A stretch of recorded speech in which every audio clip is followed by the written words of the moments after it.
cannot become the prey of hostile powers. Let all our neighbors know that we shall join with them to oppose aggression or subversion anywhere in the Americas. And let every other power know that this hemisphere intends to remain the master of its own house.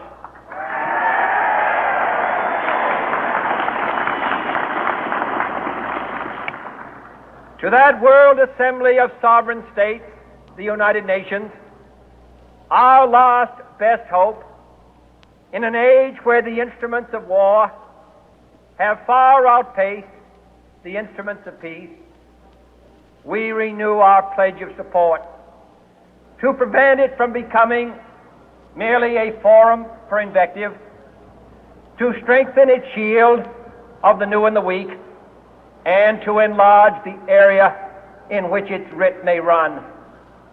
Finally, to those nations who would make themselves our adversary, we offer not a pledge, but a request that both sides begin anew the quest for peace. Before the dark powers of destruction, unleashed by science, engulf all humanity in planned or accidental self-destruction, we dare not tempt them with weakness, for only when our arms are sufficient beyond doubt can we be certain beyond doubt that they will never be employed. But neither can two great and powerful groups of nations take comfort from our present course, both sides overburdened by the cost of modern weapons, both rightly alarmed by the steady spread of the deadly atom, yet both racing to alter that uncertain balance of terror that stays the hand of mankind's final war. So let us begin anew, remembering on both sides that civility is not a sign of weakness, and sincerity is always subject to proof. Let us never negotiate out of fear, but let us never fear to negotiate.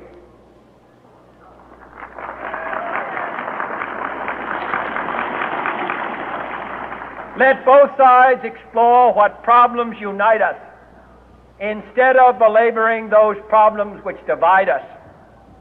Let both sides, for the first time, formulate serious and precise proposals for the inspection and control of arms, and bring the absolute power to destroy other nations under the absolute control of all nations.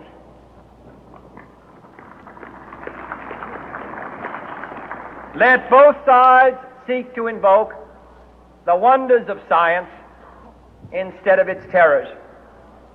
Together let us explore the stars, conquer the deserts, eradicate disease, tap the ocean depths, and encourage the arts and commerce. Let both sides unite to heed in all corners of the earth the command of Isaiah to undo the heavy burden and let the oppressed go free. And if a beachhead of cooperation may push back the jungle of suspicion, let both sides join in creating a new endeavor, not a new balance of power, but a new world of law, where the strong are just and the weak secure and the peace preserved. All this will not be finished in the first 100 days, nor will it be finished in the first 1,000 days, nor in the life of this administration, nor even perhaps in our lifetime on this planet. But let us begin.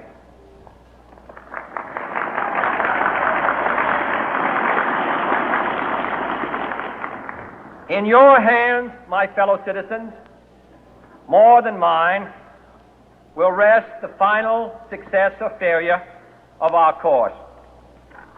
Since this country was founded, Each generation of Americans has been summoned to give testimony to its national loyalty. The graves of young Americans who answered the call to service surround the globe. Now the trumpet summons us again, not as a call to bear arms, though arms we need, not as a call to battle, though in battle we are, but a call to bear the burden of a long twilight struggle, year in and year out, rejoicing in hope, patient in tribulation, a struggle against the common enemies of man, tyranny, poverty, disease, and war itself. Can we forge against these enemies a grand and global alliance, north and south, east and west, that can assure a more fruitful life for all mankind? Will you join in that historic effort?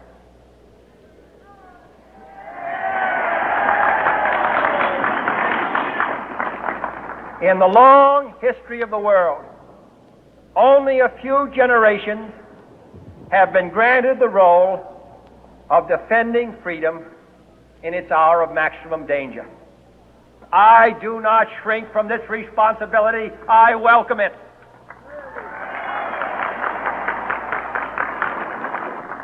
I do not believe that any of us would exchange places with any other people or any other generation.